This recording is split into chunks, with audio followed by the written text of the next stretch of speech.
கிறிஸ்துவுக்குள் பிரியமானவர்களே, இந்த ஆசீர்வதிக்கப்பட்ட ஏப்ரல் மாதம் 7ஆம் நாளிலும் தினமொரு இறைவாக்கின் வழியாக உங்கள் ஒவ்வொருவரையும் சந்திப்பதில் மிக்க மகிழ்ச்சி. இன்று கூட நாம் தியானிக்க இருக்கிற வார்த்தை 2 யோவான் 6ஆம் வசனம். நாம் அவருடைய கட்டளைப்படி வாழ்வதில் அன்பு அடங்கியுள்ளது. ஆமென். கிறிஸ்துவுக்குள் பிரியமானவர்களே, அன்பை குறித்து அநேக இடங்களிலே இந்த விவிலியத்திலே நாம் வாசிக்கிறோம். இயேசு மகாராஜா அன்பை குறித்து தான் அதிகமாக இந்த நற்செய்தி வழியாக நம்மோடு பேசியிருக்கிறார்.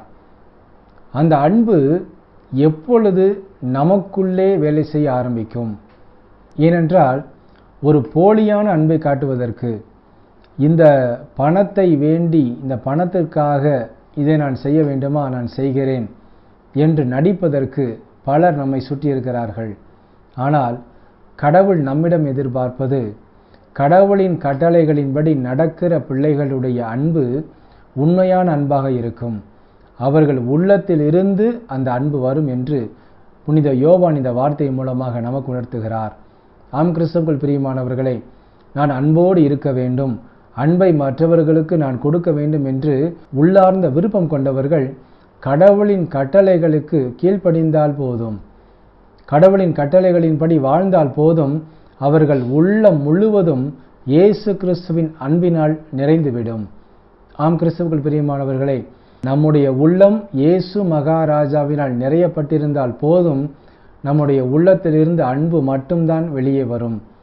நாம் மற்றவர்களுக்கு அன்பை மாத்திரம்தான் திரும்ப கொடுப்போம். அப்படியாக இயேசு மகாராஜா நம் உள்ளத்தில் நிரம்ப வேண்டுமென்றால், எப்பொழுதும் கடவுள் நம் உள்ளத்திலே தங்கியிருக்க வேண்டுமென்றால், நாம் கடவுளின் கட்டளைகளுக்கு கீழ்ப்படிய வேண்டும், கடவுளின் வார்த்தைகளுக்கு நாம் கீழ்ப்படிய வேண்டும், கடவுளின் வார்த்தைகளை நாம் ஒவ்வொரு நாளும் வாசித்து தியானிக்க வேண்டும்.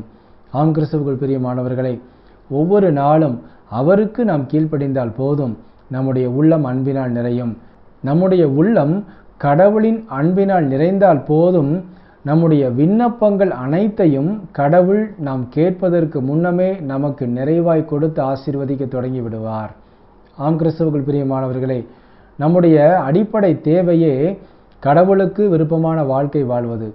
அதை நீங்கள் வாழத் தொடங்கினாலே போதும், நீங்கள் என்னென்ன காரியங்களை கடவுளின் பாதத்திலே நீங்கள் வைத்திருக்கிறீர்களோ, விண்ணப்பிக்கிறீர்களோ, அந்த எல்லாவற்றையும் நீங்கள் சிந்திப்பதற்கு முன்னே, நீங்கள் கேட்பதற்கு முன்னதாகவே கடவுள் உங்களுக்கு இரட்டிப்பாக கொடுத்து ஆசீர்வதிப்பார்.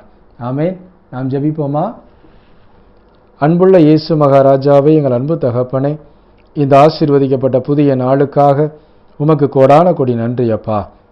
இந்த நாளிலும் நாங்கள் பெற்றுக்கொண்ட இந்த வார்த்தையின்படியாகவே எப்பொழுதும் கடவுளுக்கு கீழ்ப்படிந்து, கடவுளின் வார்த்தைகளுக்கு கீழ்ப்படிந்த பிள்ளைகளாக நாங்கள் வாழ்ந்து, கடவுள் எங்கள் உள்ளத்தை அன்பினால் நிரப்ப வேண்டும் என்று எங்களை தாழ்த்தி அர்ப்பணிக்கிறோம் அப்பா.